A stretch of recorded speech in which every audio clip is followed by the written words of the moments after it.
یہ لوگ کہہ رہے ہیں کہ ہم نے مان لیا کہ احناف کے مذہب میں ہمارا یہ وقف صحیح، لیکن دوسرے مذاہب میں تو صحیح ہے، اس لیے کہ دوسرے مذاہب میں تعامل اور عرف کی شرط نہیں، تیسری قسم کے منقولات کے وقف کی صحت کے لیے تعامل اور عرف کی شرط نہیں، اور یہ بات ان کی صحیح بھی ہے کہ ان کے یہاں تعامل اور عرف کی شرط نہیں۔ اب مفتی جنید صاحب کیا کہیں گے؟ آپ کیا جواب دیں؟ یہ سرار لوگ ہیں، اور واقعتاً دوسرے مذاہب میں تیسری قسم کی منقولات کے وقف کی صحت کے لیے تعامل اور عرف شرط نہیں ہے۔ پتہ نہیں ان لوگوں کو کہاں سے بات معلوم ہو گئی، بہت تیز سرار لوگ ہیں، کتنا وسیع مطالعہ ان کا۔ قاسم کیا جواب ہے؟ دو جواب کیا جواب ہے؟ مصروف رہتے یہ بات نہیں، جس کا جواب نہیں آ رہا ہے وہ سوال سنیں گے۔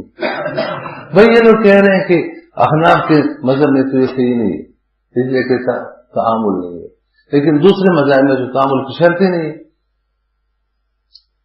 اور واقعی بات ہے کہ وارث میں موجود ہے کہ ان کے یہاں تعامل شرط نہیں ہے،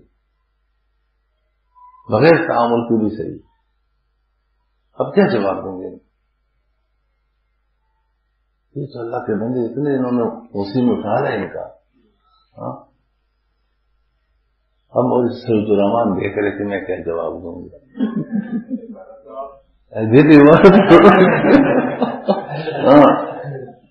عبارت بعد میں پڑھی یہ اس لیے آپ کو جواب دے، کیا جواب دیں گے؟ ٹھیک ہے،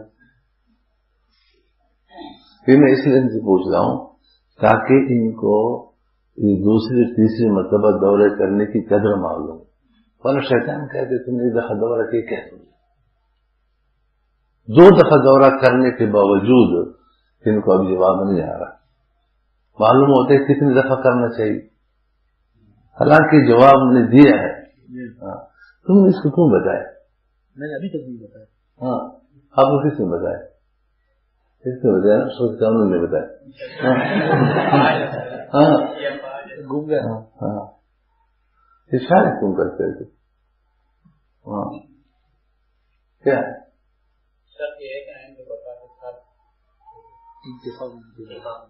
اب اس کا جواب یہ ہے کہ ان کے ہاں واقعی تعامل اور عرف شرط نہیں ہے، لیکن ایک اور شرط ہے، وہ شرط یہ ہے کہ تیسری قسم کی منقولات کی صحت کے لیے یہ شرط ہے کہ عین کو باقی رکھتے ہوئے اس سے انتفاع کیا جا سکے۔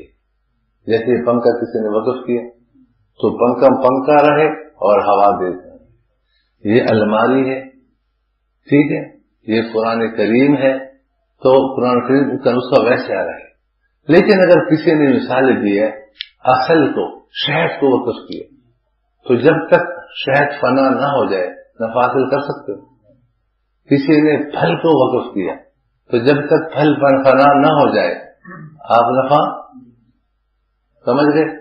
تو یہ جو نقود ہے اس کو باقی رکھتے ہوئے اس سے نفع حاصل کر سکتے ہو، سمجھ گئے بات کو۔ اس کا عین فنا ہوگا، خواہ مضاربت میں فنا کرو یا قرض میں، تو یہ فرماتے یہ فنا جائز نہیں ہے، عین کو باقی رکھتے ہوئے۔ وہ جو ہمارے یہاں کہا ہے کہ بدل اس کا کیا مقام ہے، وہ کہتے ہیں بدل کا مقام نہیں ہے، عین باقی رہے جس کو وقف کیا ہے۔ سمجھ میں آ گئی؟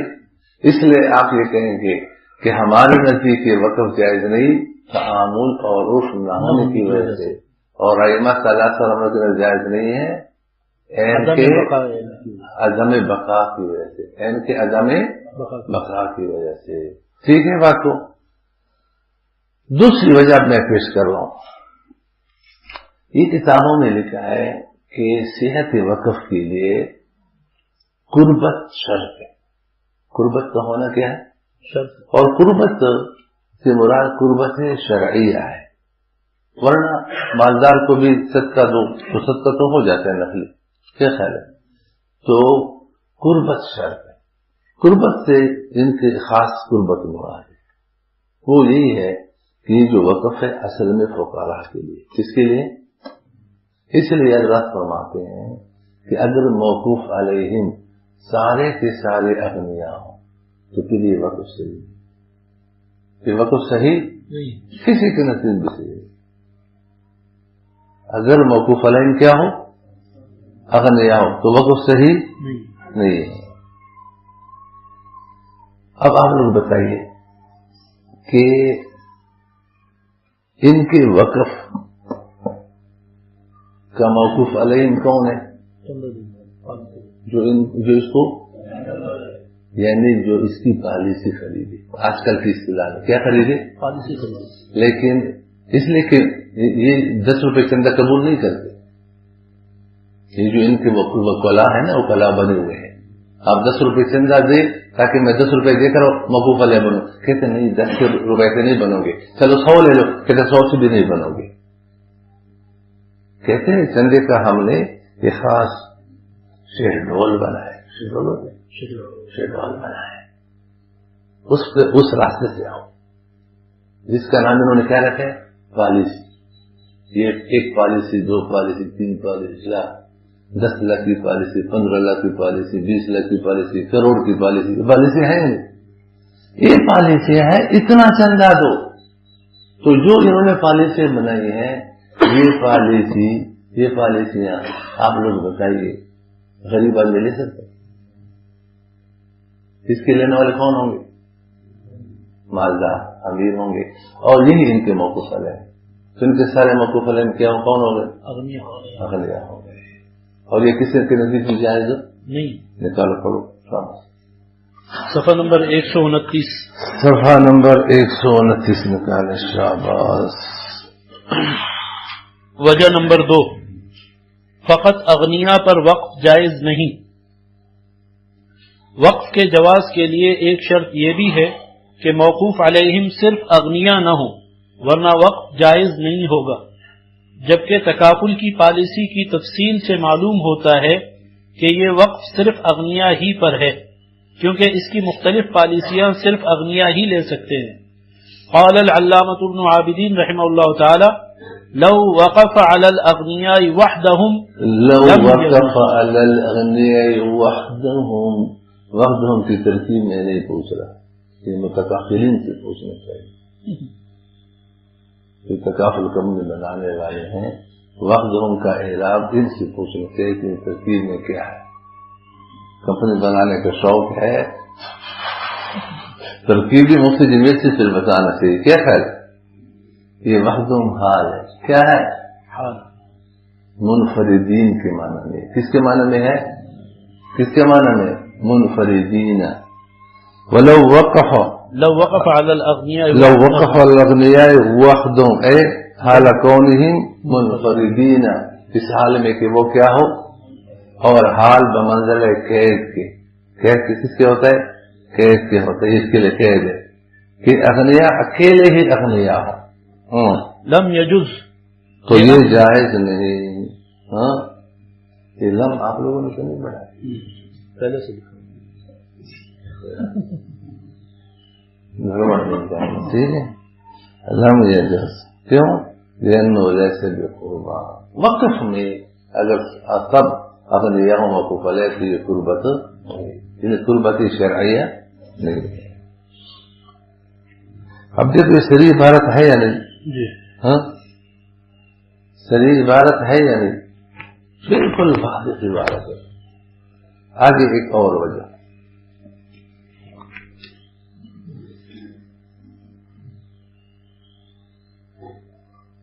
ایک بات میں آپ کو ویسے بتا دیتا ہوں تاکہ آپ کو پھر کتاب کا تفصیلی مطالعہ آسان ہو۔ وہ یہ ہے کہ اگر آدمی اغنیاء پر وقف کرے، کس پر کرے؟ تو پھر وہ اغنیاء محدود ہوں گے یا غیر محدود ہوں گے؟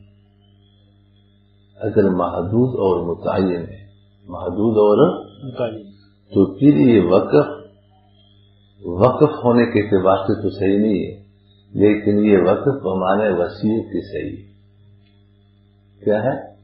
گویا اور وصیت مالدار کے لیے بھی جائز، وصیت مالدار کے لیے بھی جائز، البتہ وصیت موت کے بعد ہوتی ہے، پھر جب یہ مر جائے گا تو وہ بطور وصیت کے ان موسیٰ لہم میں وہ چیز تقسیم ہو جائے گی اور وہ اس کے مالک ہو جائیں گے، اور پھر ان کی اولادوں کا اس میں میراث بھی جاری ہوگا، ٹھیک ہے۔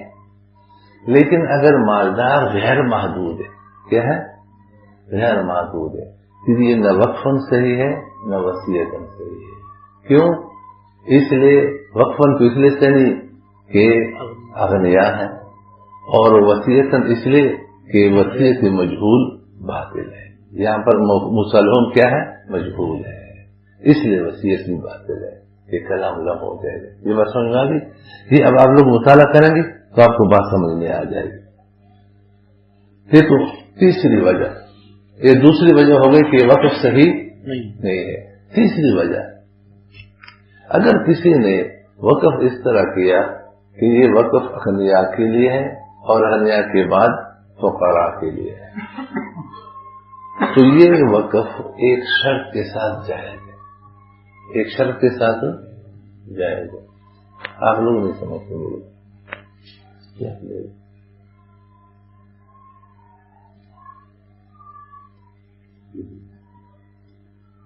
ادھر مصروف رہے، ہم اس کام میں مصروف رہیں گے، ٹھیک ہے؟ ہاں، ہر آدمی کا اپنا کام ہے، ٹھیک ہے؟ مصروف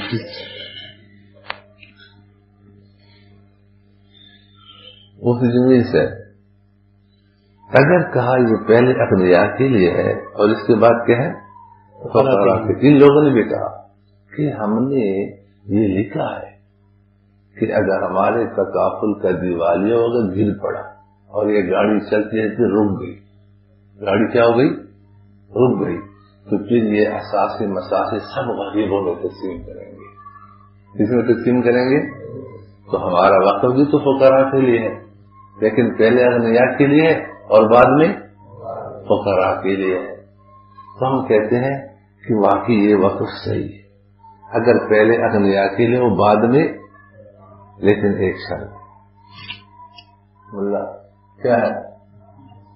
شاباش محترم، ہاں اب آدمی اتنی بات بھی تھی، محدود کا لفظ بولا، یہ بھی بڑی بات ہے۔ ایک گنگا محدود کا لفظ بولے تو یہ کمال نہیں، بلکہ یہ کرامت ہے۔ کیا ہے؟ کرامت ہے، پتھر سے آواز آئے محدود محدود۔ تو اس کی شرط یہ ہے کہ اغنیاء محدود کیا ہو، لیکن محدود کا یہاں معنی کیا ہے؟ یہ معنی نہیں کہ لا یقف علی حد، یقف علی حد، یقف علی حد کا معنی نہیں ہے۔ اس کا معنی کتابوں میں لکھا ہے، بعض نے کہا 10 سے کم ہو، 10 سے، بعض نے کہا 20 سے کم ہو، بعض نے کہا 40 سے کم ہو، بعض نے کہا 80 سے، بعض نے 100، بعض نے کہا حاکم خود سوچے کہ اتنے ہو کہ وہ مر سکے اور فقراء کی باری آ سکے، فقراء کی باری انہیں 100 150 کتنے ہو؟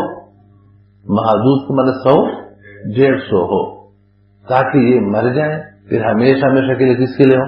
فقراء کے لیے۔ ایسا نہ ہو کہ اغنیاء کے لیے روزانہ دروازے کھلے ہو، آتے رہیں آتے رہیں آتے رہیں۔ تکافل کا تو پوری دنیا کے لیے اعلان ہے، اغنیاء کے لیے ہے یا نہیں؟ جب بھی چاہو آؤ، تو فقراء کی باری آئی گی نہیں آئے گی؟ تو پہلے اغنیاء کے لیے پھر فقراء کے لیے یہ جائز ہے، لیکن وہ شرط کیا ہے؟ اغنیاء محدود ہو، کم سے کم 100 150 تاکہ ان کا انقراض اور ختم ہونا ممکن ہو اور فقراء کی باری بھی آ سکے۔ اگر محدود نہیں ہے تو پھر یہ جائز نہیں ہے۔ یہ بات سمجھ میں آ گئی؟ اور یہاں جو تکافل میں ہے اغنیاء یہ محدود ہے۔ شاباش، نکالو کیا سا سوال؟ 136 سفر نکال۔ وجہ نمبر 3، پہلے اغنیاء اور پھر فقراء پر وقف کے جواز کی شرط کا نہ ہونا۔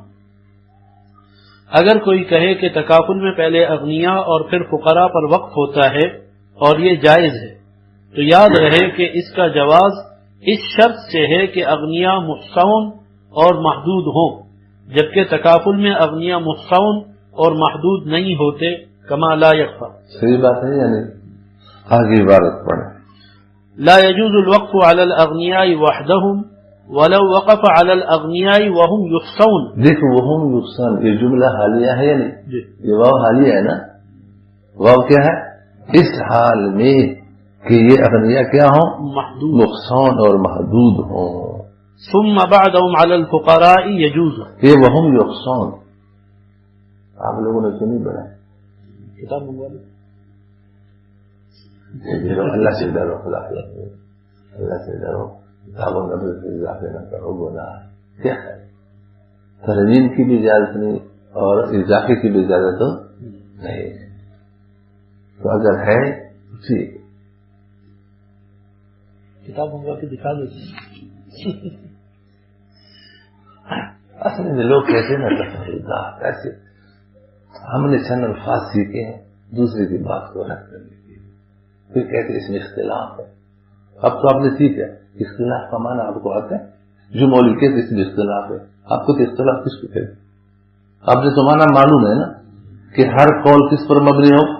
دلیل پر مبنی ہو، یا ہر قول راجح پر کس کو؟ آپ اختلاف کس کو کہتے؟ اختلاف کا معنی معلوم ہے، اختلاف اگر کوئی معنی بتا بھی دے تو آپ کہیں کہ ٹھیک ہے، اس طرف کی دلیل میں بتاتا ہوں، اس طرف کی دلیل تو بتا، پھر اختلاف ہوگا۔ دلیل نظر آ گیا، دلیل تم کو پتہ ہی نہیں، بس اختلاف ہے۔ آپ کی بات کو ٹالنے کے لیے اور اپنے خواہش نفس کو پورا کرنے کے لیے، اس لیے کہ پیسہ لگا ہوا ہے، یا تکافل میں پیسہ لگا ہوا ہے، یا بینک میں پیسہ لگا ہوا ہے، ماہانہ کچھ مل رہا ہے، یا پھر تکافل کا ایجنٹ بنا ہوا ہے، ایجنٹ بنا ہوا ہے اور کمیشن لے رہا ہے، اسی لیے اختلاف۔ کبھی کہے گا کہ کیا کہیں گے؟ تفرد، کیا کہے گا؟ یہ تفرد کیا ہے؟ حالانکہ آپ کو بینکاری کے بارے میں ایک لمبی فہرست علماء کی بتائی نہیں بتائی؟ لوگ کہتے ہیں اکیلا ایک ہے، میں ایک ہوں، کتنے بڑے، ہر صوبے کے بڑے بڑے علماء ہیں، ہر صوبے کے بڑے بڑے علماء کے نام آئے، اور وہ تحریر بھی آپ کو دی کہ جو تحریر اس مجلس میں لکھی گئی تھی اس پر اور بھی دستخطیں موجود ہیں، وہ تحریر نہیں ملے ان لوگوں۔ جی جی ہاں، اب آپ لوگوں کا کمال ہے کہ ان کے پاس 50 پیسے جمع کر دو تاکہ ان کی فوٹوگراف سب کو دے دے، ٹھیک ہے نا؟ 1 روپے جمع کرو، جو چیزیں مفت دے سکتے وہ تو دے رہے ہیں، جو کہ بیچارے یہاں سے نکال کر کے دے رہے ہیں، کچھ آپ لوگ بھی ہلیں، کچھ خرچ کرنا بھی، یہ بھی کمال ہے۔ خرچ کرنا کیا ہے؟ وہ ہمارا مفتی شرح فرماتے تھے کہ ایک بھنیا بیمار ہوا تو لوگوں نے کہا مر جاؤ گے، پیسہ وہ علاج کرو، کسی علاج پر پیسہ خرچ ہوتا ہے، تو اس نے کہا جب مر جاؤ گے تو جلانے پر بھی تو پیسہ خرچ ہوگا، اس لیے کہ لکڑی خریدنا پڑے گی اور ماچس اور مٹی کا تیل وہ گھی سے کرتے۔ تو اس نے کہا کہ پھر حساب لگاؤ، پھر حساب لگایا تو اس نے کہا علاج میں تھوڑا خرچ زیادہ ہے، کہتا پھر مر نہیں پھر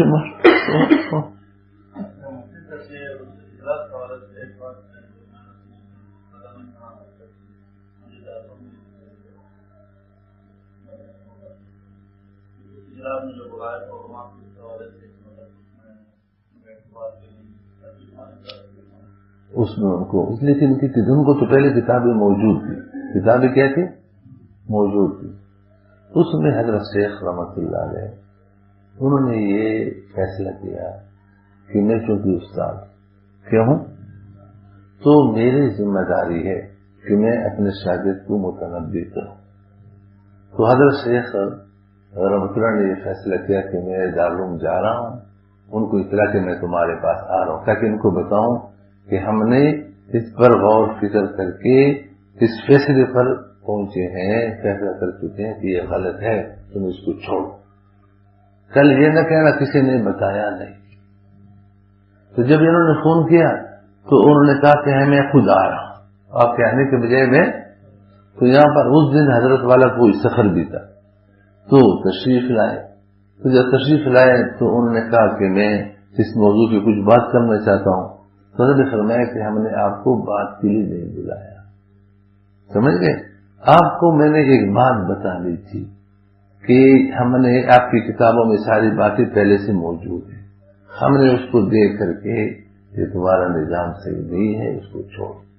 اور پھر حضرت نکل گئے کیونکہ ایئرپورٹ جانا تھا اس کو وہ وقت تھا. اب لوگ اس کی بات سنی نہیں. لیکن اس کے بعد پھر بھی میں نے کہا چلو شاید ان کے پاس ایسے دلائل ہوں جو مجلس والوں کے سامنے نہ ہی ہوں. ہم تو ایسے لوگ ہیں. پھر یہ بھی ساتھ تھے 5-6 ساتھی وہاں دارالعلوم گئے اور حضرت مولانا مفتی قصوانی دامت برکاتہم کے بیٹھک میں گھر کے بیٹھک میں جا کر عصر سے مغرب تک اس موضوع پر ہم باتیں کرتے تھے. سمجھ گئے؟ اور وہاں معقولات مشروبات بھی ہم نے کیے. پھر میں نے حضرت سے کہا کہ حضرت انہوں نے آپ کو دعوت نہیں دی، آپ دعوت بلا. تو حضرت نے مجھ سے فرمایا کہ آپ ثالثی کا کردار ادا کرتے ہوئے فریقین کو اپنے پاس بلائیں. میں نے کہا میں تو بلانے کے لیے تیار ہوں، لیکن وہ حضرات فرما رہے کہ دارالعلوم والوں کے ساتھ ان مسائل میں بیٹھ کر بات کرنا فضول ہے، کچھ فائدہ نہیں. فرمائے کیوں؟ تو میں نے کہا اس لیے کہ وہ فرماتے ہیں کہ علامہ بنور رحمہ اللہ جو آپ کی بھی استاد ہے، ان کی بھی استاد ہے، وہ فرمایا کرتے تھے کہ اجتماعی مسائل میں غور فکر کر کے جو اکثریت کی رائے ہو وہ عوام کو بتائے اور جو انفرادی رائے وہ اپنے پاس ہے. حضرت فرمایا کہ پھر میں اپنے رائے کسی کو نہیں بتا سکوں گی. میں نے کہا کہ ہم کچھ نہیں کہتے تو علامہ بنور رحمہ اللہ علیہ کہنا. میں نے کہا آپ بھی مجالس تحقیق میں علماء کے ساتھ شرکت کرتے رہے ہیں، آپ کا تجربہ بھی ہے، تو پہلے اصول فیصلہ ضروری ہے. وہ فرماتے ہیں کہ وہ بحث مباحثہ کراتے ہیں لیکن جب فیصلے کا وقت ہے فیصلہ اصول کے خلاف ہوتا ہے. تو اصول فیصلہ طے کر لیں، میں ان سے بات کرتا ہوں. پھر میں چلا گیا دوسرے دن حضرت شیخ خان سے عبداللہ کے پاس. عصر سے مغرب بیٹھے رہے اور میں نے یہ پورا قصہ سنایا، وجات سنا دیا. تو نے فرمایا بہت اچھی بات ہے، اصول فیصلہ طے کر کے بات کر لیجیے، بہت اچھی بات.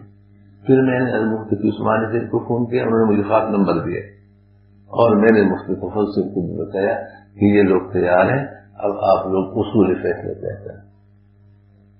اس کے بعد کئی مہینوں کے بعد پھر میں چلا گیا کہ حضرت نہ آپ نے مجھے بلوایا نہ اصول فیصلہ بھجوائے، کیا ہوا؟ تو پہلی ہماری مجلس جب ہوئی تھی تو حضرت نے فرمایا کہ میں جوابی کتاب نہیں لکھوں گا، میں اس باپ کا بیٹا ہوں جنہوں نے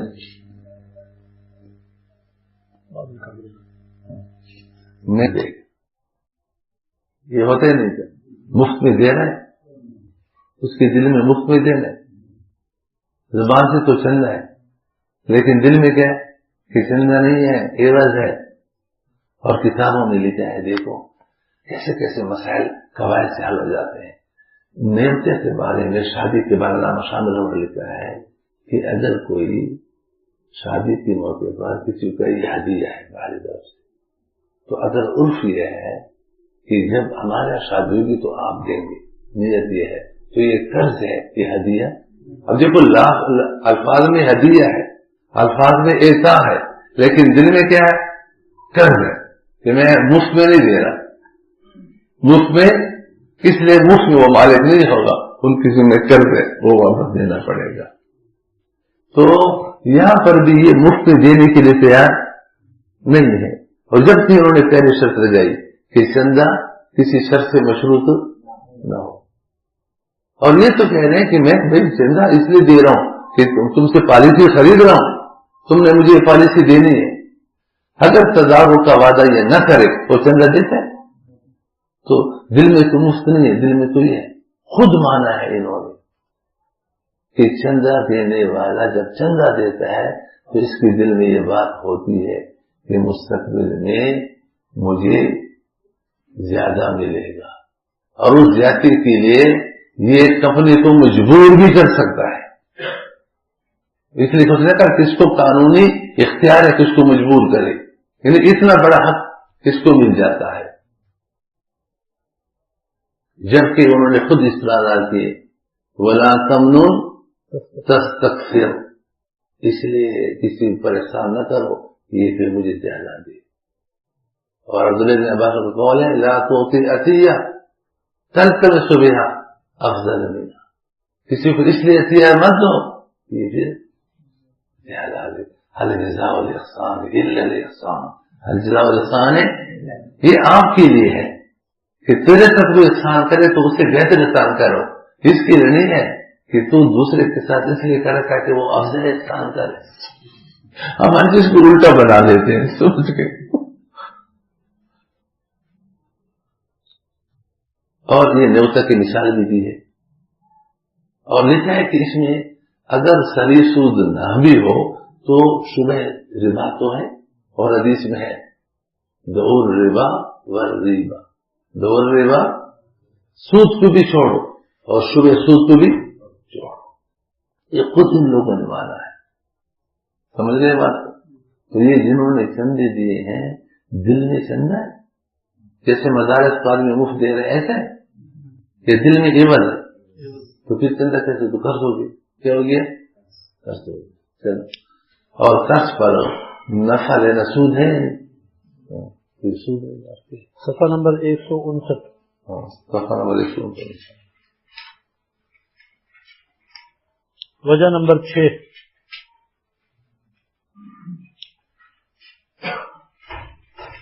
قاعدہ الامور بمقاصدها کی مخالفت. فقہ کا قاعدہ ہے کہ تبرعات و احسانات کا اصل مدار مقاصد پر ہوتا ہے، ظاہری الفاظ پر نہیں ہوتا. لہذا جہاں ظاہری الفاظ اور مقاصد میں اختلاف ہوگا وہاں الفاظ غیر مؤثر ہوں گے، یعنی الفاظ کا مقتضا ثابت نہ ہوگا، اور مقاصد مؤثر ہوں گے اور اس کے مطابق حکم لگایا جائے گا. یہی بات ملا علی قاری رحمہ اللہ تعالی نے مرقات شرح مشکات میں بھی تعریف فرمائی. چنانچہ فرماتے ہیں کہ تبرع اور احسان کے طور پر اعطاء اور دینے کی دلالت ملک پر، یعنی ملک کے لیے اس کا سبب بننا ضعیف ہے. لہذا اگر اس اعطاء کے ساتھ اس کے ظاہر کے خلاف کوئی قصد مقترن اور جمع ہو گیا تو پھر اس قصد کا اثر ظاہر ہوگا اور اعطاء غیر مؤثر اور غیر معتبر ہوگا. تفصیل اس کی یہ ہے کہ اسباب ملک دو ہیں، نمبر 1 تبرع و اعطاء، اور نمبر 2 عقد. ان میں سے عقد سبب قوی ہے جبکہ تبرع اور اعطاء سبب ضعیف ہے. لہذا اگر سبب قوی یعنی عقد کے ساتھ کوئی اور قصد مل جائے جو عقد کے ظاہر کے خلاف ہی کیوں نہ ہو تو اس قصد کا کوئی اعتبار نہ ہوگا، معتبر عقد ہی ہوگا اور اسی کے مطابق حکم ثابت ہوگا. جیسے وہ عقد جو سود سے بچنے کے لیے بطور حیلہ اختیار کیا جاتا ہے کہ اس عقد میں جانبین کا مقصد عقد نہیں بلکہ ایک فریق کا مقصد نقد رقم کا حصول اور دوسرے کا اس پر زیادتی لینا ہے، اور یہ سودی معاملہ ہے. لہذا سود سے بچنے کے لیے بطور حیلہ عقد کیا جاتا ہے. تو یہاں اگرچہ عقد اور قصد میں اختلاف ہے، عقد کا تقاضا جواز کا اور قصد کا عدم جواز کا ہے، لیکن چونکہ عقد سبب قوی ہے لہذا قصد کے خلاف کی وجہ سے یہ غیر معتبر نہ ہوگا. جبکہ تبرع اور اعطاء ملک کے لیے سبب ضعیف ہے، لہذا اس کے خلاف اگر قصد آ جائے تو یہ سبب غیر مؤثر ہو کر اس کا مقتضا اور مسبب جو کہ ملک ہے ثابت نہ ہوگا.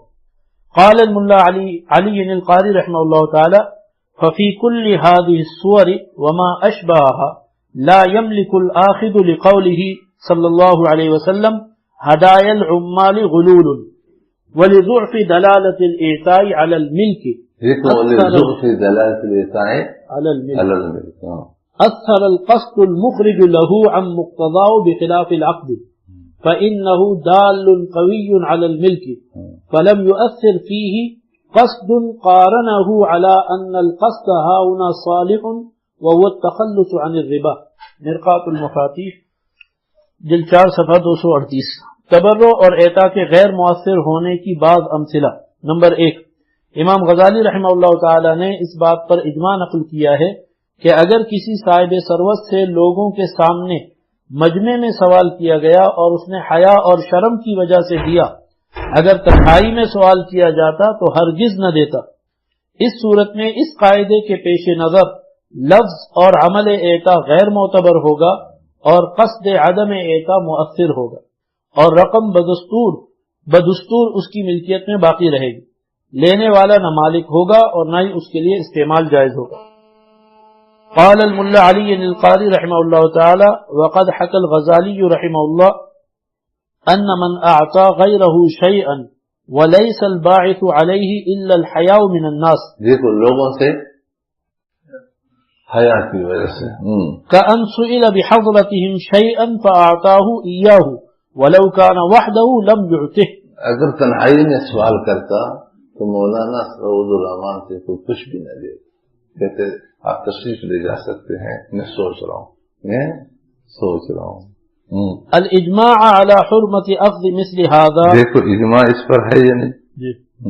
لأنه لم يخرج عن ملكه لأنه في الحقيقة دیکھو اس کی ملک مكره، سے نکلے ہی نہیں، کیوں؟ لأنه في الحقيقة مكره بسبب الحياء۔ اللہ اکبر، یہ مکرہ ہے، کیا ہے؟ حیا کی وجہ سے کیا بن گیا؟ مکرہ۔ اور سعود الرحمان کیا بن گیا؟ مکرہ۔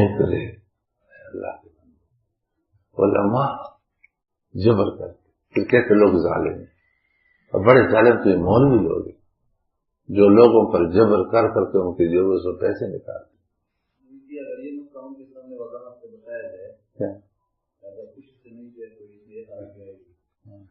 تو انہوں نے کہا کہ تو آیا ہوا ہے تو تو کسی چڑھے کو بیچ دیتا نا، اب میں خوشی سے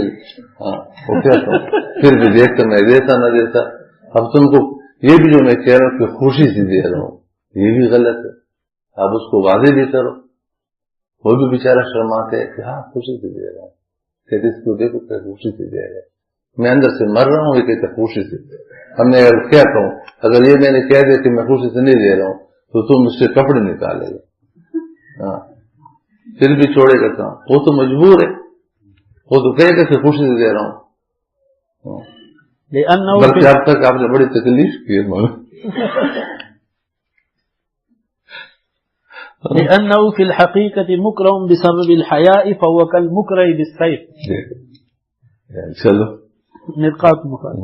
وقال الامام الغزالی رحمہ اللہ تعالی فإن قلت، ڈاکٹر کو بھی کہتے کہ وہ کہتا خوشی سے دے رہا ہوں، ڈاکٹر کہتے خوشی سے دے رہے ہیں، کہتے بالکل دل سے خوشی سے دے رہا ہوں، آپ کے لیے حلال ہے، ٹھیک ہے۔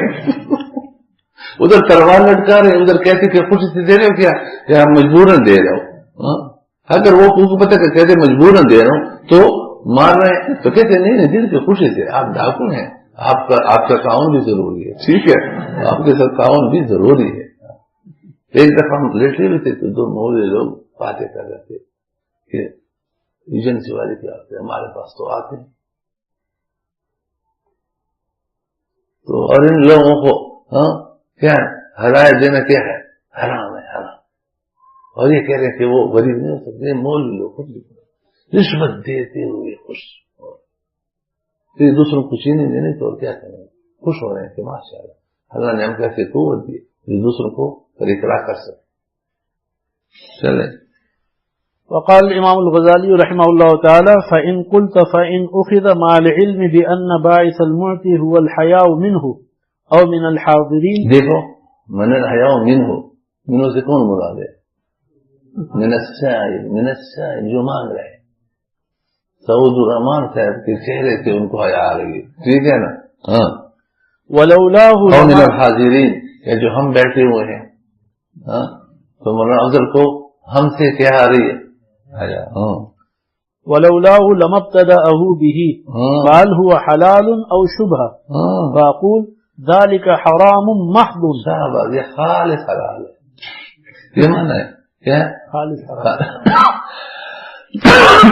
جی، لا خلاف فیہ بین الامہ، پوری امت میں کسی کا بھی ہم اس خلاف کی بات کرتے ہیں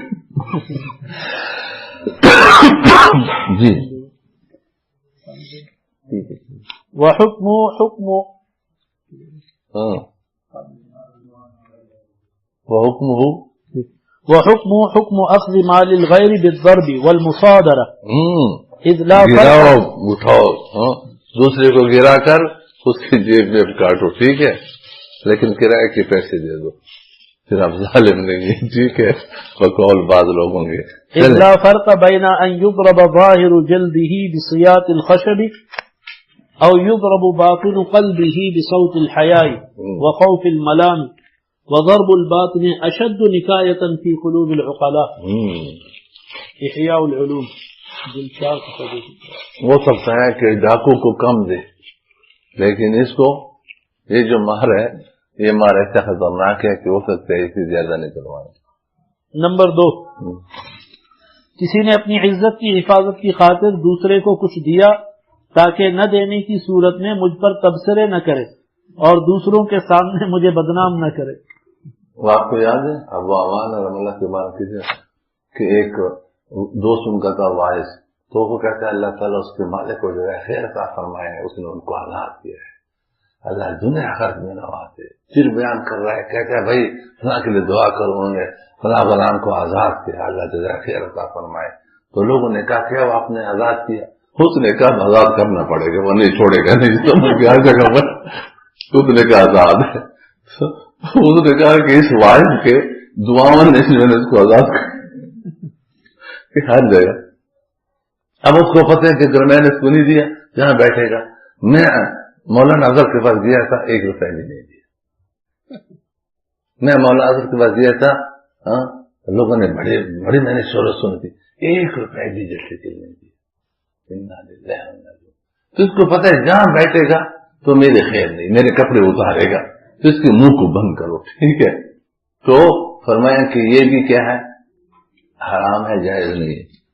اس صورت میں یہ لفظ و عمل اعطاء اور دینا بھی معتبر نہیں، بلکہ اس کے مقابلے میں اس کا قصد جو نہ دینے کا ہے معتبر اور مؤثر ہوگا، اور مال بدستور اس کی ملکیت میں باقی رہے گا، لینے والا اس اعطاء سے مالک نہ بنے گا۔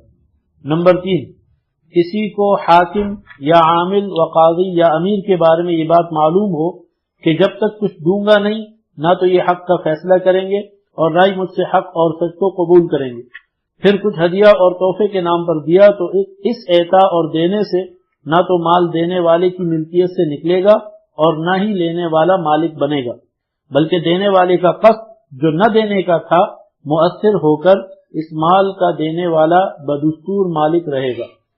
قال الملا علی القاری رحمہ اللہ تعالی وقال غیرہ من اعطى غیرہ شیئا مداراتا عن عرضه حکمہ كذلك وكذا من اعطى حاکما او ساعیا او اميرا شيئا علم المعطي من حاله انه لا يحكم له بالحق او لا يأخذ منه الحق الا ان اخذ شيئا ففي كل هذه الصور وما اشبهها لا يملك الاخذ لقوله صلى الله عليه وسلم هدايا العمال غلول، ولضعف دلالة الإعطاء على الملك أثر القصد المخرج له أم مقتضاه بخلاف العقد فإنه دال قوي على الملك، فلم يؤثر فيه قصد قارنه على أن القصد هنا صالح وهو التخلص عن الربا، وفي تلك الصور فاسد وهو أخذ مال الغير بغير حق۔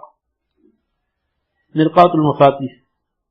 نمبر 4، شادی بیاہ کے موقع پر جو ہدایہ کا لین دین کیا جاتا ہے جسے عرف میں نیوتا کہتے ہیں، اس کا لین دین بھی ظاہری الفاظ میں اگرچہ ہدیہ اور تحفے کے نام سے ہوتا ہے، لیکن دینے والے کا قصد قرض کا ہوتا ہے کہ کل کو مجھے اس کے بدلے میں یہ رقم واپس ملے گی۔ اسی طرح لینے والا بھی قرض کے قصد سے لیتا ہے کہ کل کو مجھے یہ واپس دینا ہوگا۔ حضرات فقہاء کرام رحمہ اللہ تعالی نے صراحتاً اس صورت میں الفاظ کو غیر مؤثر اور غیر معتبر قرار دے کر قصد کے مطابق فیصلہ اور حکم دیا ہے کہ یہ قرض ہے جس کا دینا لازم ہے۔ چنانچہ علامہ شامی رحمہ اللہ تعالی لکھتے ہیں، قال العلامۃ ابن عابدین رحمہ اللہ تعالی وفی الفتاوی الخیریہ سئل فيما يرسل الشخص الى غیره في الاعراس ونحوها هل يكون حكمه حكم القرض فيلزم الوفاء به ام لا؟ اجاب ان كان العرف بانهم يدفعونه على وجه البدل يلزم الوفاء به مثليا فبمثله وإن قيميا بقيمته، وإن كان العرف خلاف ذلك بأن كانوا يدفعونه على وجه الهبة ولا ينظرن في ذلك إلى إعطاء البدل فحكمه حكم الهبة في سائر أحكامه فلا رجوع فيه بعد الهلاك أو الاستهلاك والأصل فيه أن المعروف عرفا كالمشروط شرطا. انتهى. قلت والعرف في بلادنا مشترك. نعم في بعض القرى يعدونه قرضا حتى إنهم في كل وليمة يحضرون الخطيب يكتب لهم ما يهدى فإذا جعل المهدي وليمة يراجع المهدى الدفتر فيهدي الأول إلى الثاني مثل ما أهدى إليه. الشامیہ کتاب الہبہ جلد 5 صفحہ 696. نمبر 5، بائے کا اپنی اشیاء کی طرف لوگوں کو متوجہ کرنے کی غرض سے سبحان اللہ ماشاء اللہ جیسے الفاظ کہنے کا بھی یہی حکم ہے کہ اس کو دنیاوی قصد کی وجہ سے ثواب نہیں ملے گا. تکافل میں بھی اسی طرح الفاظ اور قصد کا اختلاف ہے کہ الفاظ تو چندہ اور تبرع کے ہیں لیکن قصد اس کے خلاف ہے کہ بدلے میں مجھے تلافی کی صورت میں زیادہ ملے گا. یہی وجہ ہے کہ اگر تلافی کی رقم نہ ملے تو 1 روپیہ بھی چندہ نہیں دے گا. جیسے کہ خود مفتی عصمت اللہ صاحب لکھتے ہیں جب کوئی شخص پریمیم جمع کراتا ہے تو اس نیت سے کراتا ہے کہ بوقت نقصان زیادہ ملے گا اور اس زیادت کے لیے وہ کمپنی کو مجبور بھی کر سکتا ہے.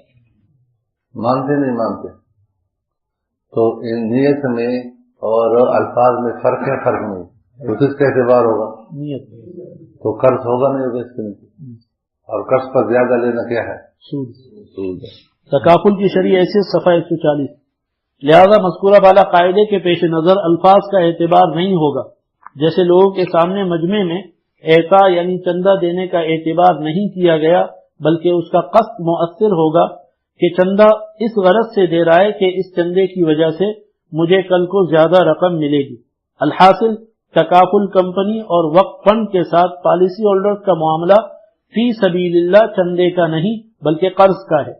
لہذا اہل تکافل کے لیے مفت میں یعنی بلا ضمان کھانا حرام ہے اور اس ممبر کو واپس کرنا اور اس کی موت کی صورت میں اس کے ورثہ کو دینا لازم ہے. اسی طرح چندہ دینے والوں کے لیے چندے کی رقم سے زیادہ لینا کل قرض جر منفعۃ فهو ربا میں داخل اور سود ہے. اہل تکافل پر واجب ہے کہ اس تکافل کے دھندے کو ختم کریں تاکہ سودی قرض لینے اور دینے کے گناہ سے بھی محفوظ رہیں اور حرام کھانے اور کھلانے کے گناہ سے بھی محفوظ رہیں. سمجھ رہے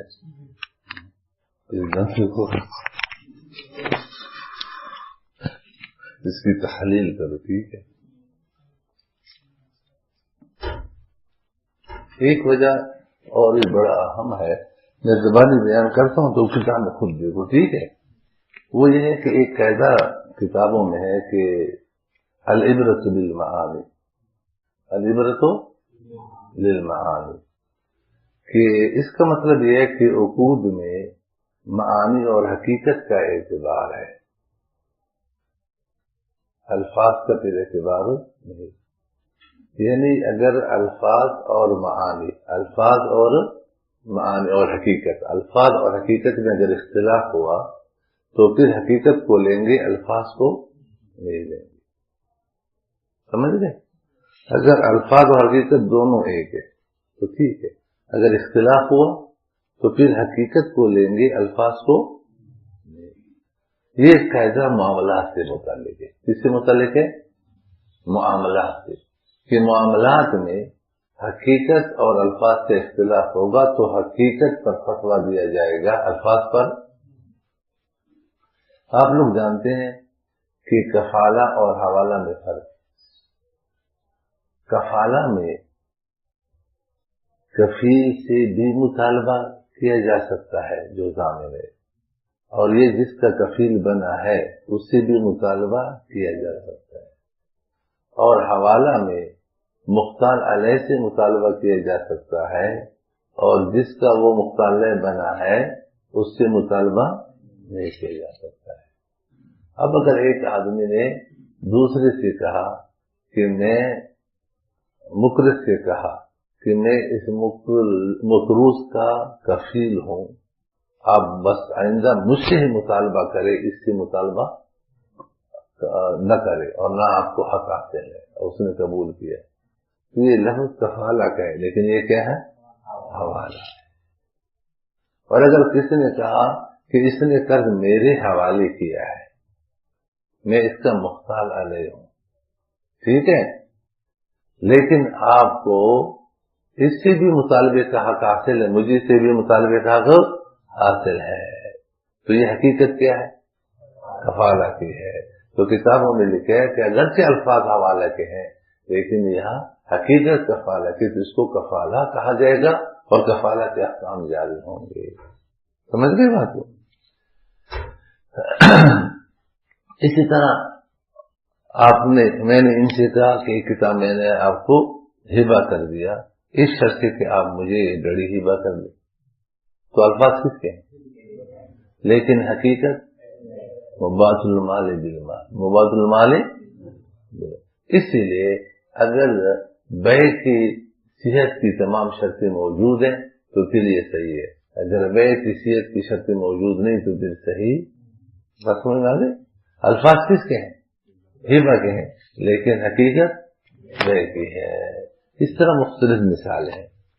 اب آئیے تکافل میں، یہ جو شخص پالیسی خریدتا ہے، پالیسی لیتا ہے نا، تو بظاہر تو یہ کہتا ہے کہ یہ چندہ دے رہا ہے، ٹھیک ہے، بغیر شرط کے، اور یہ عطائے مستقل ہے، جب اس کا نقصان ہو جائے تو تدارک کرتا ہے یہ عطائے۔ تو انہوں نے ایک طرف نام دیا چندے کا، دوسرے کو نام دیا عطائے مستقل کا، حالانکہ حقیقت میں ایک ثمن ہے ایک مبیع ہے۔ ایک ثمن ہے، جو پالیسی ہولڈر ہے وہ پالیسی خریدتا ہے تو وہ پالیسی کیا ہے؟ مبیع ہے۔ اگر اس نے کہا کہ 10 لاکھ کی پالیسی ہم بیچتے ہیں 5 لاکھ میں، کتنے میں؟ تو 5 لاکھ ثمن ہے اور 10 لاکھ مبیع ہے، اور یہ جو 5 لاکھ اقساط میں جمع کر رہے ہیں یہ کیا ہے؟ ثمن ہے، اور پالیسی ہولڈر مشتری ہے، اور یہ تکافل کمپنی کیا ہے؟ بائع ہے۔ سمجھ گئے بات کو؟ اور اعتبار کس کا ہوتا ہے؟ حقیقت۔ اب جب یہ پیسوں کے عوض پیسے خرید رہا ہے، پیسوں کے عوض، تو اس میں 3 خرابی ہیں۔ کتنی خرابی ہے؟ ایک خرابی اس میں ہے سود۔ کس کی خرابی ہے؟ کہ یہ کم پیسوں سے زیادہ پیسے خرید رہا ہے اور اس کو سود کہتے ہیں۔ دوسری خرابی قمار کا ہے۔ کس کا ہے؟ کہ اس لیے کہ اگر اس کا نقصان ہوا خاص شرائط کے تحت اور خاص مدت میں، تو اس کو 10 لاکھ ملے گا نہیں ملے گے؟ اگر اس مدت میں اس کا نقصان نہیں ہوا تو اس کے 5 لاکھ گئے، اس کو قمار کہتے ہیں۔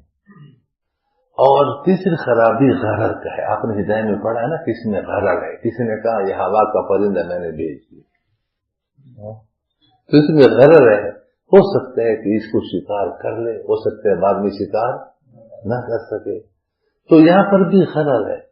معاملہ کیا ہے؟ کسی حتمی معلوم نہیں ہے کہ یہ 10 لاکھ جو میں نے پالیسی خریدی یہ مجھ کو یہ مبیع ملے گی یا ملے گی نہیں، سمجھ گئے؟ تو یہ 3 وجوہ سے ناجائز ہے، سود، قمار، غرر۔ بات سمجھ میں آ گئی؟ یہ مفتی عبدالواحد صاحب نے بھی لکھا ہے کہ مدار حقیقت پر ہے، معاملات میں مدار کس پر ہے؟ حقیقت پر ہے۔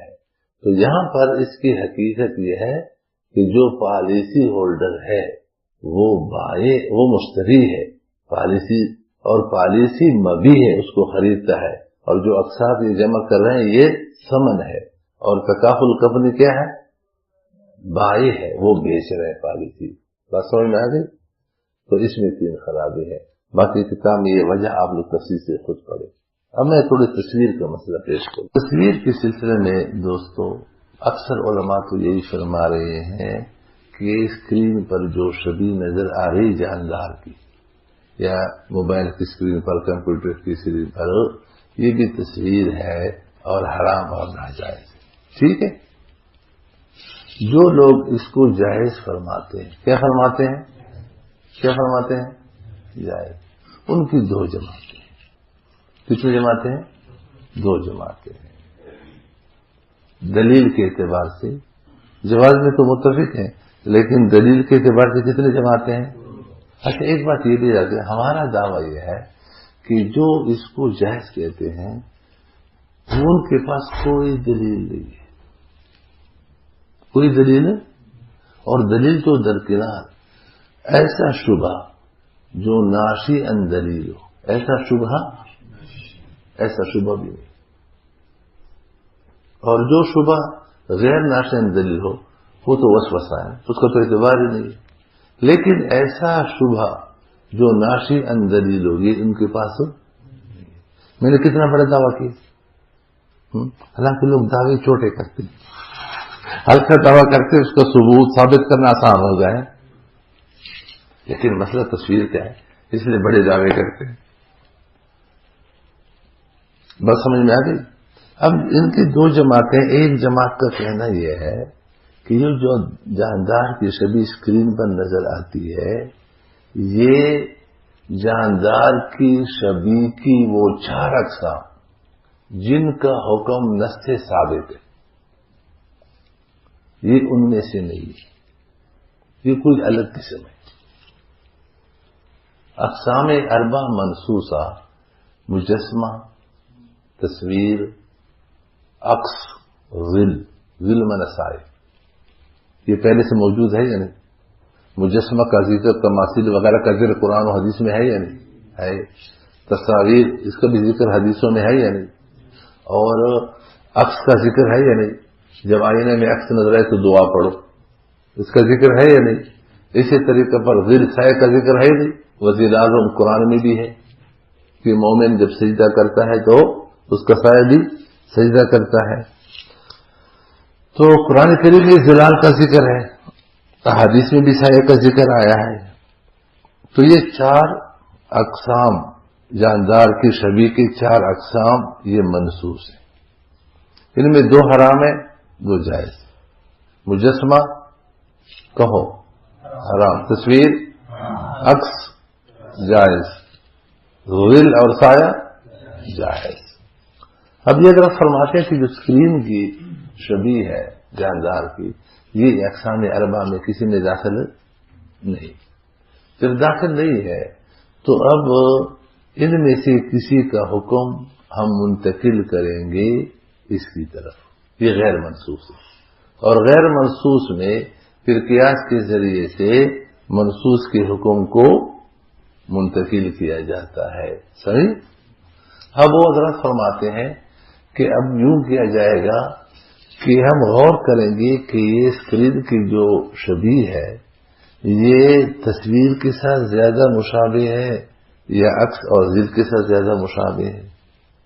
تو ہم نے اس پر غور کیا، سوچا، تو اس کو تصویر سے مشابہت ہے اور عکس سے بھی مشابہت ہے، لیکن تصویر سے مشابہت کم ہے اور عکس سے مشابہت زیادہ ہے۔ عکس سے مشابہت اس لیے آپ نے اگر سنا ہوگا یا کہیں ان کی کتابوں میں پڑھا ہوگا، یہ حضرات اس کو فرماتے یہ اشبہ بالعکس ہے۔ اشبہ کون سا صیغہ ہے؟ ہاں، اس میں تفضیل ہے نہیں کہ اس کی مشابہت تصویر سے بھی ہے، لیکن زیادہ مشابہت کس سے ہے؟ عکس سے ہے، اور حقیقت بھی یہی ہے۔ تو یہ فرماتے ہیں کہ یہ اشبہ بالعکس ہے، تو عکس سے مشابہت زیادہ ہے۔ اب اس کو کس کا حکم دے؟ تصویر سے بھی مشابہت ہے، عکس سے بھی ہے، لیکن ادھر مشابہت کم ہے، ادھر مشابہت، تو جس سے زیادہ مشابہت ہے اس کا حکم دیں گے یا جس سے کم مشابہت ہے اس کا حکم دیں گے؟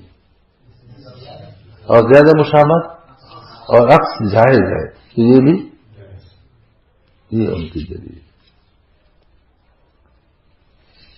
یہ ہمارے ساتھیوں کے علاوہ عدنان جنہوں نے پہلے سنا ہے تو وہ کوئی جواب دے، اس دلیل کا کیا جواب ہے؟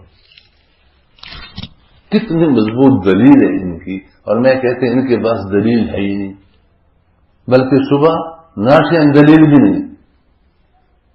اللہ معاف فرمائے کبھی ہم سے بھی ایسی باتیں ہو جاتی ہے، حالانکہ کتنی مضبوط دلیل ہے۔ مفتی جمیل سے وہ فرماتے ہیں کہ دیکھو مشابہت کو، ادھر بھی مشابہت ہے ادھر بھی، لیکن ادھر مشابہت کم ہے, ادھر مشابہت زیادہ. تو جہاں کم مشابہت ہے اس کا حکم دیں گے یا زیادہ مشابہت ہے اس کا دیں گے؟ پھر کیا جواب ہے؟ یہ عکس سے جو زیادہ مشابہ کہا تو عکس کی تعریف کو تو دیکھیں گے نا کہ تعریف پر پھر مشابہ. بالکل بات صحیح ہے, وہ بات ہم نے مان لی ہے کہ زیادہ مشابہت ہوا کی اس میں روشنی جاتی ہے, اس میں بھی روشنی جاتی ہے, اس میں بھی روشنی جلدی سے اس میں جلدی جاتی ہے, اس میں بھی ٹکراتی ہے, اس میں بھی اس نے مشابہت کے وجوہ بیان کیے ہیں. سمجھ گئے؟ جنہوں نے اپنے کتابوں میں مشابہت کے وجوہ بیان کیے ہیں کہ ان وجوہ سے یہ مشابہ ہے. تو ادھر زیادہ مشابہ ہے اور ادھر مشابہت کیا ہے؟ کم ہے. مفتی جمیل صاحب اب وہ کہتے ہیں کہ انصاف یہ ہے کہ جس سے زیادہ مشابہت رکھتا ہے تو اسی کا حکم دیا جائے, اور وہ عکس ہے, لہذا عکس جائز تو یہ بھی کیا ہے؟ جائز ہے. سب یار تم سننے والے, ہاں یہ علماء کو کہنے دو, یہ علماء حضرات ہے تاکہ اس کے ذہن سے پتہ چلے. اتنی مضبوط دلیل ہے اور ہم اس کو اڑا رہے ہیں ان کے پاس کوئی دلیل نہیں ہے. حکم علت کی وجہ سے متعدی ہوتا ہے, مشابہت کی وجہ سے نہیں. ماشاء اللہ. بات سنی آپ لوگوں نے جو اصول شیخ کتاب پڑھے, اصول شاشی, نور انوار, تو وہاں تعدیہ حکم مشابہت کی بنیاد پر ہوتا ہے یا علت کی بنیاد پر ہوتا ہے؟ بلکہ مشابہت کی بنیاد پر. تو اس کو اچھا وہی سر میں نوروان پڑھائی. میں نے کو کہتا ہوں کوئی مجھے کتاب دیا کرو تاکہ پڑھاؤں. تو اگر نہ پڑھاتا تو یہ مثال مجھے معلوم ہوتی. اس نے لکھا کہ اس کو قیاس شبہی کہتے ہیں, اور اس کی مثال بھی ہے جیسے ایک دعویٰ کرے کہ قاعدہ ثانیہ یہ واجب ہے. یہ کیوں واجب ہے؟ کہتے اس لیے کہ قاعدہ اولیٰ کے مشابہ ہے, اور قاعدہ اولیٰ واجب ہے تو یہ بھی کیا ہے؟ واجب. دوسرا نے کہا کہ قاعدہ اولیٰ فرض ہے. کیوں فرض ہے؟ کہ قاعدہ ثانیہ کے مشابہ ہے اور وہ فرض ہے تو یہ بھی فرض ہونا چاہیے. یہ روان میں ہے یا نہیں؟ تو انہوں نے کہا کہ یہ قیاس کیا ہے کہ شرعی, یہ شرعی یہ غیر معتبر ہے, شرعاً غیر. اس قسم کے لوگ باتیں کرتے ہیں اور آپ لوگ سارے خاموش ہیں. لگے بندو آپ تو کہتے ماشاء اللہ کیسی مضبوط دلیل ہے. حالانکہ کوئی دلیل ہے؟ یہ دلیل ہے؟ کچھ بھی نہیں ہے. اس لیے ہم نے مان لیا اگر آپ کہہ رہے کہ الگ چیز ہے کیا ہے تو پھر دو کام کرنے پڑیں گے. کیا کام کرنے پڑیں گے؟ اس قسم خامس کے حکم کو معلوم کرنے کے لیے کتنے کام کرنے پڑیں گے؟ نمبر 1 پہلے تصویر کی حرمت کی علت معلوم کرو کہ اس کی حرمت کی علت کیا ہے. نمبر 2 پھر یہ علت اس قسم خامس میں جو غیر منصوص ہے یا نہیں. اگر ہے تو حرام, نہیں تو جائز. بات ہی ختم. بات سمجھ میں آ گئی؟ اچھا میں اس پر بھی سوچ رہا تھا کہ حضرات فقہ کرام رحم اللہ کے زمانے میں جو جاندار کی شبیہ کی اقسام تھی سب کا حکم نص میں موجود تھا. کیا تھا؟ موجود. اور علت نص کے حکم کے لیے نہیں نکالی جاتی. آپ کو معلوم ہے نا, علت نص کے لیے بلکہ کس کے لیے نکالی جاتی ہے؟ غیر منصوص کے لیے نکالی جاتی ہے. کس کے لیے؟ غیر منصوص کے لیے. تو ان کے ذہن میں کس نے یہ بات ڈالی کہ علت بیان کرو؟ کل جاندار کی بعض شبیہات کو بعض لوگ کہیں گے کہ یہ منصوص میں داخل ہو نہیں ہے, ان سے نکالنے کی کوشش کریں گے, ورنہ ان کو علت بتانے کی ضرورت ہی نہیں. علت بتانے کی کیوں انہوں نے علت بتائی؟ اس لیے کہ علت تو غیر منصوص کے لیے. اس زمانے میں کوئی غیر منصوص تھا ہی نہیں. تو اللہ تعالیٰ عالم الغیب تھا کہ ایک زمانہ آئے گا کہ لوگ یہ دعویٰ کریں گے کہ یہ جو جاندار کی شبیہ ہے یہ منصوص میں داخل نہیں ہے. اب اگر یہ علت نہیں بتائیں گے تو وہ منمانی کریں گے, ہر ایک اپنی علت بتائیں گے. اس لیے تم علت کی تعین کرو, بلکہ آپ صلی اللہ علیہ وسلم سے علت کی تعین کروائی.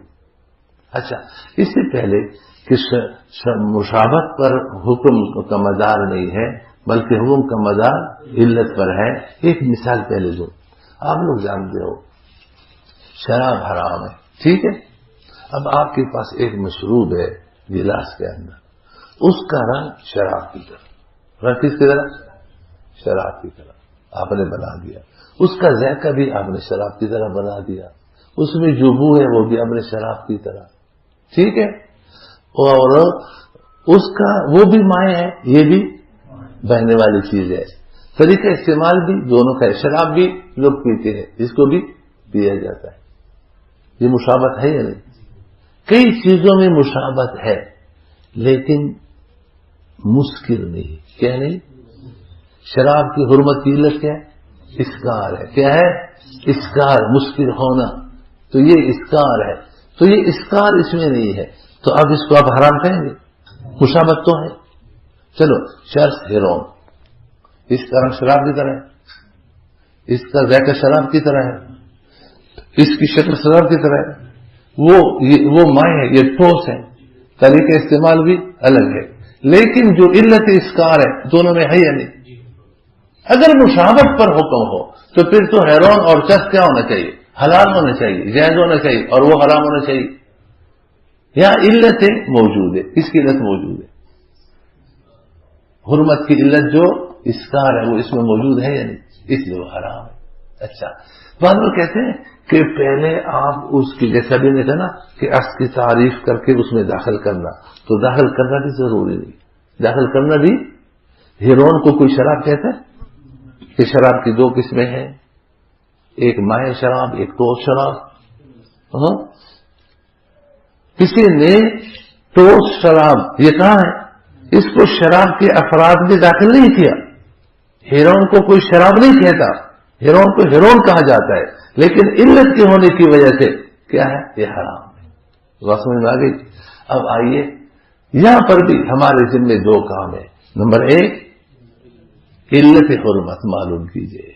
5-6 کتابوں کے یہاں پر اس میں ہم نے حوالے دیے.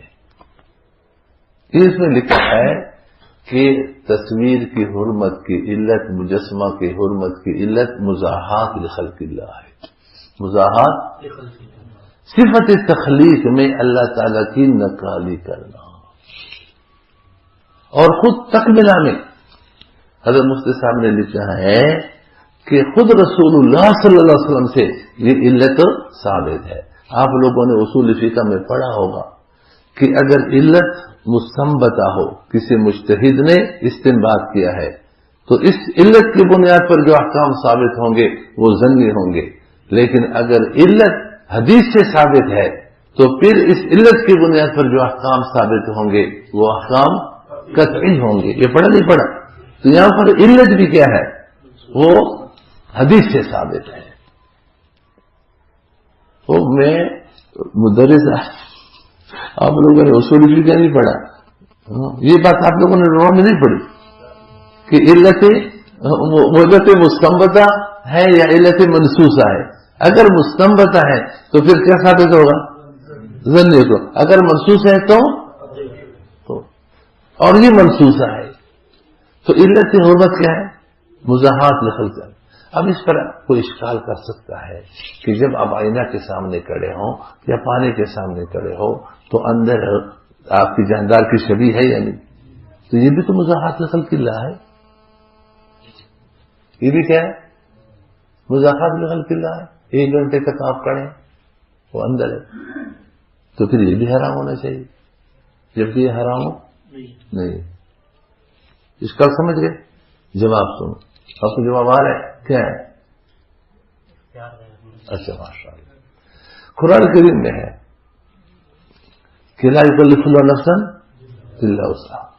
انسان امور اختیاریہ کا مکلف ہے، امور غیر اختیاریہ کا عکس کے بننے میں انسان کا کوئی اختیار ہے؟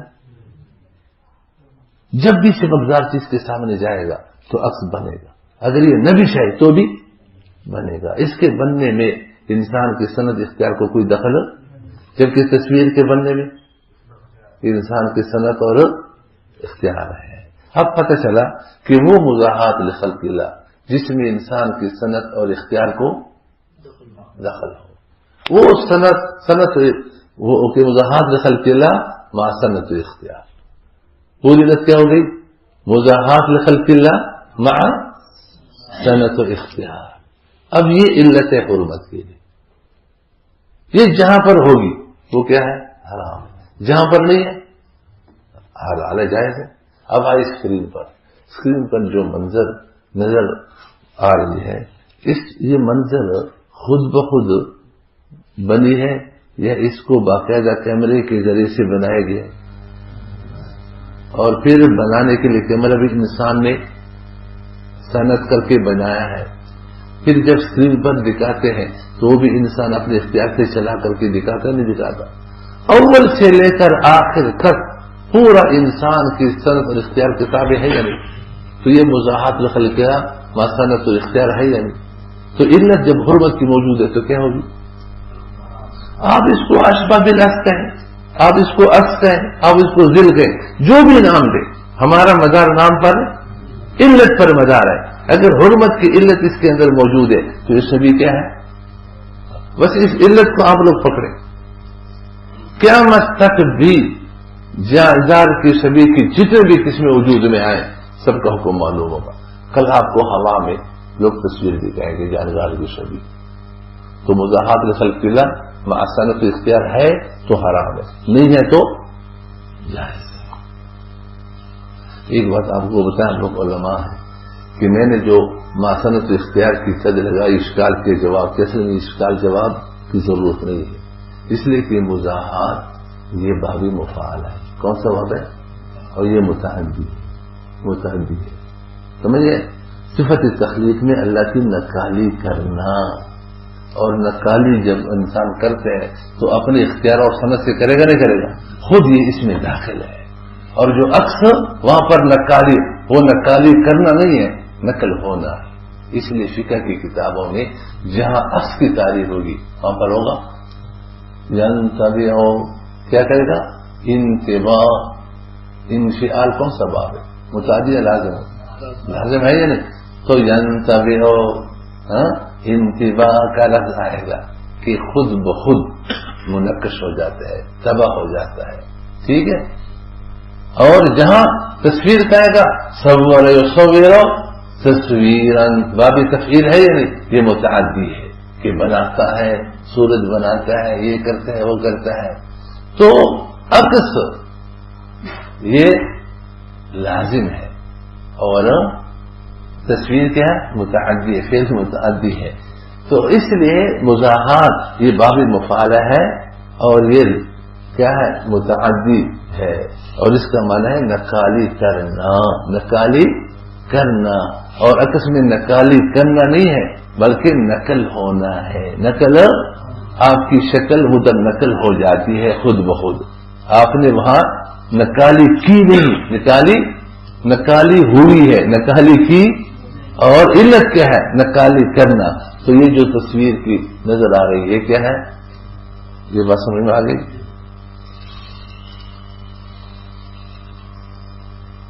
ایک جماعت کا تو یہ ہے. دوسری جماعت مفتی جمیل سے اس کا دلیل میں آپ کو بتاتا ہوں، جواب آپ لوگ کل تک لے کر آئے. وہ کہہ رہے ہیں کہ یہ عکس کا ایک فرض کیا ہے اور عکس کیا ہے، تو یہ بھی آپ کہتے ہیں کہ اب تو آپ میرے خلاف علت بھی پیش نہیں کر سکتے، اس لیے کہ علت تو غیر منصوص کے لیے بیان کی جاتی ہے اور یہ غیر منصوص، یہ تو منصوص ہے. منصوص کے خلاف کوئی علت پیش نہیں کر سکتا. اب کہاں جاؤ؟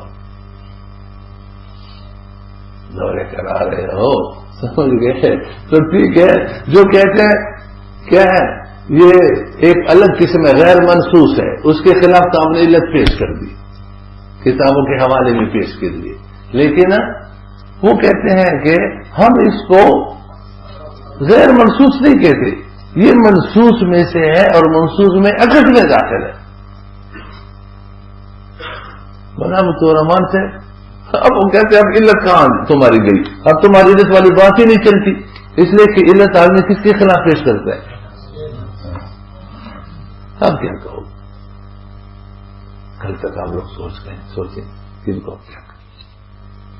اس اللہ کے بندوں نے تو ہمارے سارے تقریریں بن کر ہم نے علت 5 کتابوں کے حوالے سے علت کو بیان کیا ہے. اب صحیح بات بھی صحیح ہے ان کی، بات بھی اس جگہ سے صحیح ہے کہ علت غیر منصوص کے لیے نکالی جاتی ہے، اس میں مؤثر ہے. دیکھو شراب ایک قطرہ بھی اگر کوئی پیے گا تو حرام ہے یا نہیں؟ حالانکہ یہ مسکر نہیں ہے، تو علت اسکار یہاں پر نہیں ہے، پھر بھی حرام ہے، اس لیے کہ نص اس کی حرمت ثابت ہے. تو منصوص میں علت مؤثر نہیں ہوتا، علت ہمیشہ کے لیے غیر محسوس کے لیے ہوتی ہے. رحمت اللہ رام سے پتا ہے، آپ نے طلبہ کو پڑھایا بھی ہوگا.